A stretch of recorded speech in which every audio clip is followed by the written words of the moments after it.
Favourite serials இனி டிவிக்கு முன்பே சன் நெக்ஸ்ட் ஆப்ல ஜாலியா எல்லாருக்கும் முன்னாடியே பாருங்க. இப்பவே சன் நெக்ஸ்ட் ஆப்பை டவுன்லோட் பண்ணி சப்ஸ்கிரைப் பண்ணுங்க. இந்த மாதிரி பாட்டி சாப்பிடு. ஏன் இத உங்க அம்மா வந்து கொடுக்க மாட்டாளாமா? இது என்ன புது பழக்கமா இருக்கு? நீங்க பண்றதும் தான் புதுசா இருக்கு. ஏய், அவகிட்ட எல்லாம் என்னால பேச முடியாது, போ சொல்லு. நானும் யார்கிட்டயும் பேசுறதுக்கெல்லாம் விரும்பல. கோவத்தை சாப்பாட்டுல காட்டக்கூடாது. மாத்திரை வேற போடணும். ஒழுங்கா சாப்பிட சொல்லுடா.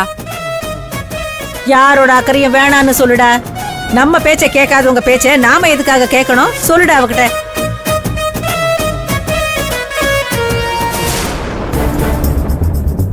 அப்படியா? உங்களை இப்படியே விட்டா சரி வராது.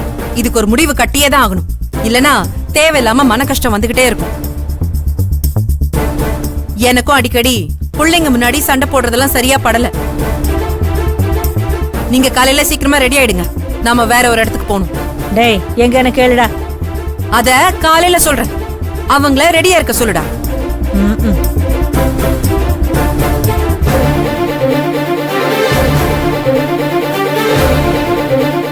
வர வர கனகாட்சி இல்லாமயே நம்ம வீடு அவங்க இருக்கிற மாதிரியே இருக்கு.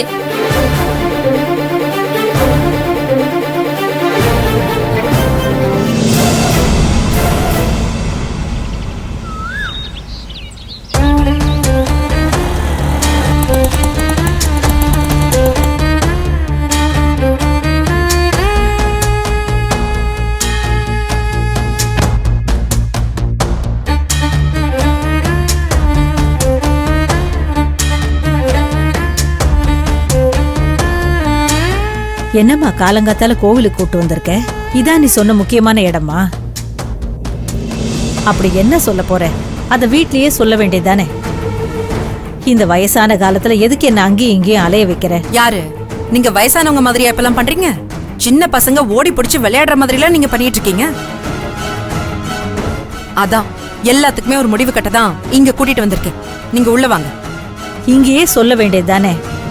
சொல்லலாம், ஆனா விஷயத்த நான் உங்ககிட்ட சொல்ல போறது இல்ல. நீங்க கேட்க மட்டும்தான் போறீங்க. வாங்க வாங்க.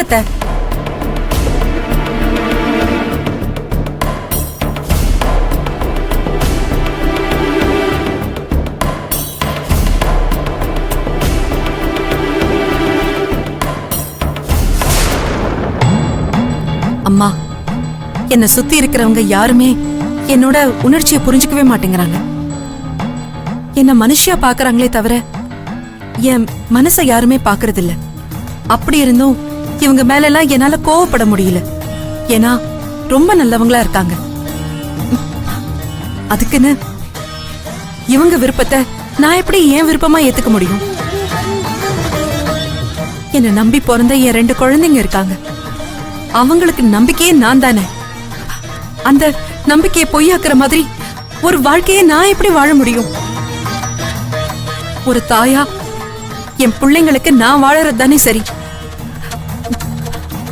அதுதான் ஆண்டவன் இந்த ஜென்மத்துல எனக்கு கொடுத்த வரும். அதுதான் என் வாழ்க்கையும் கூட. அத்தை, இந்த சன்னதியில இருக்கிற அம்மன் முன்னாடி சத்தியமா நான் உங்களுக்கு சொல்றேன். நான் ஒரு அம்மாவா ஏன் குழந்தைங்களுக்காக நான் இந்த வாழ்க்கையை வாழ போறேன். என்னை இப்படியே விட்டுருங்க. இதுதான் என் முடிவும் கூட. இது அந்த அம்மன் மேல சத்தியம்.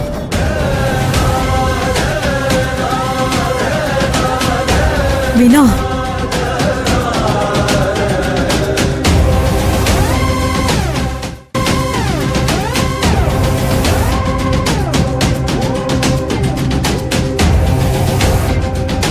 பேசி முடிச்சிட்டியா வினோ? வார்த்தைக்கு வார்த்தை நான் தான் உன் பலம்னு சொல்லுவியே. நான் என்ன இன்னும் 100 வருஷமா வாழ போறேன்? மிஞ்சி போனா இன்னும் ஒரு 5 வருஷமோ 10 வருஷமோ இருப்பேனா? அத்தை, என்னத்த பேசுறீங்க? கேட்க கஷ்டமா இருந்தாலும் இதான் நிஜம். வயசானா எல்லாரும் ஒரு நாளைக்கு போக போறவங்க தான். நானும் போயிட்டேன்னா என்னமா பண்ணுவேன்? உன் பிள்ளைங்களும் படிச்சு கல்யாணம் பண்ணிக்குவாங்க. அப்ப நீ மட்டும் அனாதையா இருப்பியா? ஏ வினோ, உன்னை அப்படி ஒரு நிலைமையில பாக்குறதுக்கா நீ எங்களை இவ்வளவு நல்லா பாத்துக்கிட்ட? உன் கையால நாங்க வாங்கி சாப்பிட்டுருக்கோமா? அந்த உணர்வு கூட இல்லைன்னா எப்படிமா? வயசானவ கூட போட்டி போடாத. உனக்கு வயசு இருக்கு, வாழ வேண்டிய வாழ்க்கைன்னு ஒண்ணு இருக்கு, அது முழுமையாக வேண்டாமா? நான் சொல்றது தப்பான அர்த்தத்துல இல்ல. உன்னோட கடைசி காலத்துல உன் தோளை தாங்கி பிடிக்க உனக்குன்னு ஒரு துணை கண்டிப்பா வேணும் வேணும். மரமா வளர்ந்துட்டா பக்கவாட்டுக்கு நிக்க எதுவும் தேவையில்லை. நீ இன்னும் செடியா தானே இருக்க, தாங்கி பிடிக்க ஒரு ஆதரவு வேண்டாமா? இதோ பாருமா, உன் கூட இருக்க நான் இன்னும் நெஜம் இல்லம்மா, நிழல். மறைஞ்சிருவேன், புரிஞ்சுக்கோ. அத்தை, எல்லாருக்குமே ஆசைப்பட்ட வாழ்க்கை அமையாது. அதுக்குன்னு வாழற வாழ்க்கைய அர்த்தம் இல்லாம வாழக்கூடாது அத்தை.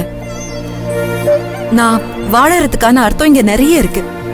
என் பிள்ளைங்க, என் ரம்யா, நீங்க, இப்படி எனக்கு நிறைய பொறுப்புங்க இருக்கு அத்தை. நீங்க இதுக்கு பேர் தியாகம்னு சொல்றீங்க. இது தியாகம் இல்ல அத்தை, நம்மள நம்புற உறவுக்கு நாம கொடுக்கற நம்பிக்கை. அப்படி ஒரு நம்பிக்கை எனக்கு தான் கிடைக்கல, என் குடும்பத்துக்காவது கிடைக்கட்டுமே. இத நான் ஏமாற்றத்தோட வலியா சொல்லல அத்தை. சந்தோஷம் இழந்து வர வலியா உணர்ந்தவளா சொல்றேன் அத்தை. அனாதையாகிறது எனக்கு ஒன்னும் புதுசு இல்ல.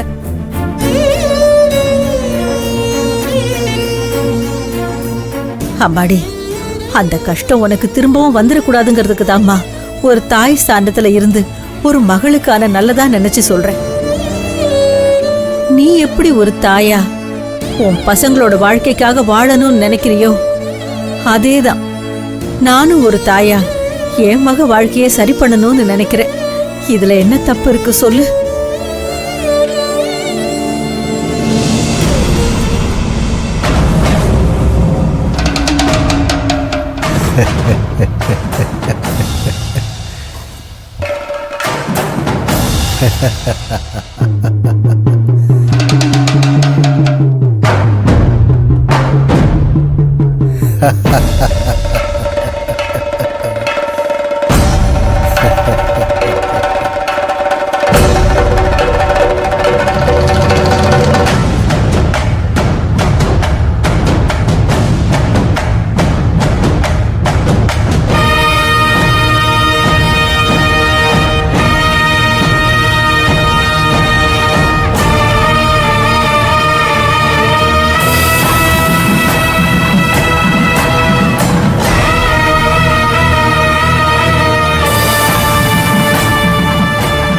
உலகத்திலேயே உன்னதமான உறவுன்னா அது அம்மாங்கிற உறவு தான்.